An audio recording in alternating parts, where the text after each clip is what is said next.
Bonjour à tous, aujourd'hui on s'attaque à une licence bien connue et très appréciée que j'ai fini très récemment, donc sans plus attendre, c'est parti pour Gintama.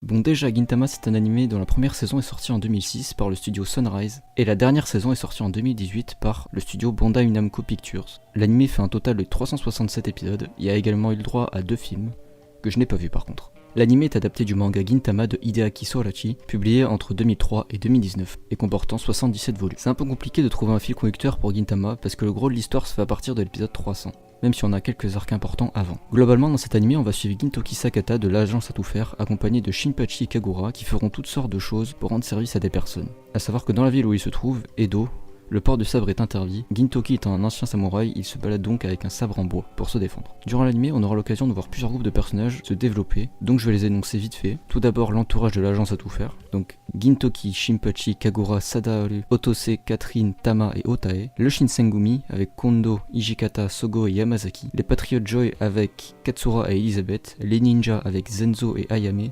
Le Kietai avec Takasugi, Pansai, Matako et Takechi, et le Kaientai avec Sakamoto et Mutsu, à qui s'ajouteront plusieurs groupes de personnages au fil de l'histoire, qu'on peut pas vraiment classer dans un groupe à part entière. On aura également pas mal de personnages présents dans un seul arc, qui seront très attachants et très marrants. Pour n'en citer qu'un seul, je vais citer Takatine, de l'arc du fan club d'Otsu.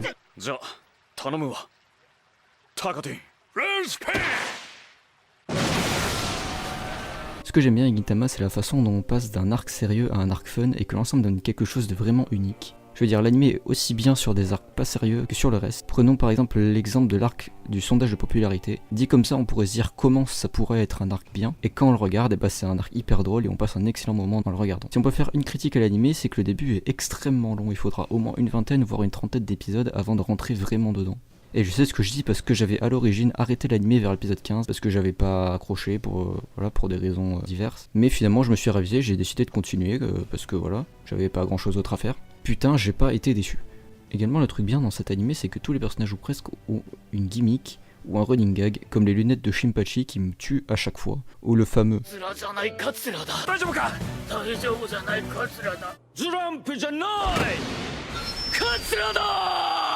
ou l'addiction à la mayonnaise des Shikata. La plupart du temps c'est utilisé à un but humoristique, mais quelquefois on pourrait vraiment considérer l'auteur comme étant un génie, mais ça on le reverra dans la partie spoiler juste après. En tout cas, si vous cherchez un anime comique mais également avec beaucoup d'émotions, je vous recommande vraiment Gintama, vous passerez un excellent moment devant, même si c'est un peu long. Maintenant qu'on est là, je vais spoiler quelques détails de l'anime, donc vous êtes prévenus. Je vous ai parlé tout à l'heure de la gimmick de certains personnages, et bien un de mes deux personnages préférés en a une qui est très bonne.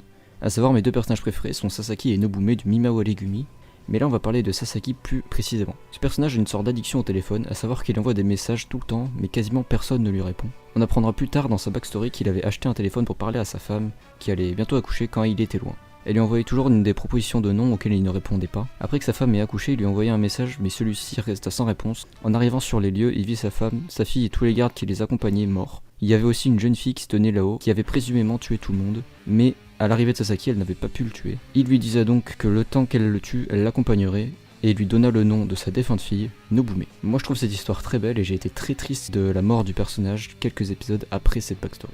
Également c'est un des seuls animés à avoir presque réussi à me faire chialer. Les autres animés de ce style sont Shigetsu wa Kimi no Uso, donc c'est pour dire.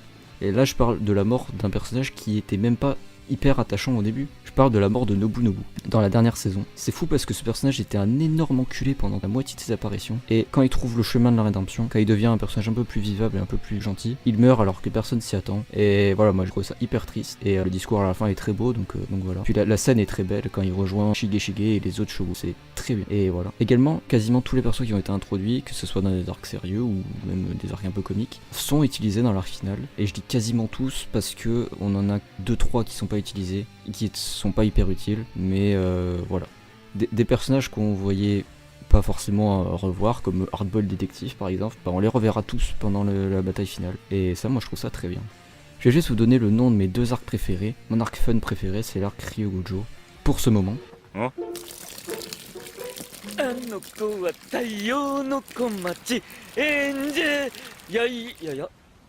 しまった SOS の途中で止まってしまった。なんでだよ。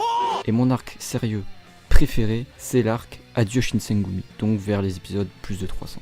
Pour conclure et répondre à la question faut-il regarder Gintama, je vous répondrai avec un grand oui si vous êtes friand de blagues et de situations what the fuck. Pour le reste, l'anime se débrouille très bien, mais aussi, pour certaines personnes, le côté forcé de l'humour peut gêner. Pour vraiment se faire un avis, je vous conseille donc de regarder au moins les 25 premiers épisodes. Ça vous permettra de voir si vous accrochez à l'humour ou pas. Moi, comme je vous ai dit, ça m'a pris facilement 30 à bien accrocher, mais j'ai voulu continuer pour... je voulais comprendre pourquoi cet anime était aussi populaire et aussi apprécié de tout le monde. Et maintenant que je l'ai fini, je peux comprendre. C'est vraiment un anime très bon, avec une qualité peu égalable. Si vous cherchez un excellent anime, Gintama c'est vraiment ce qu'il vous faut. Je vous remercie d'avoir regardé cette vidéo, n'hésitez pas à la liker, à la partager. Moi je vous dis à la prochaine. Sur ce, au revoir.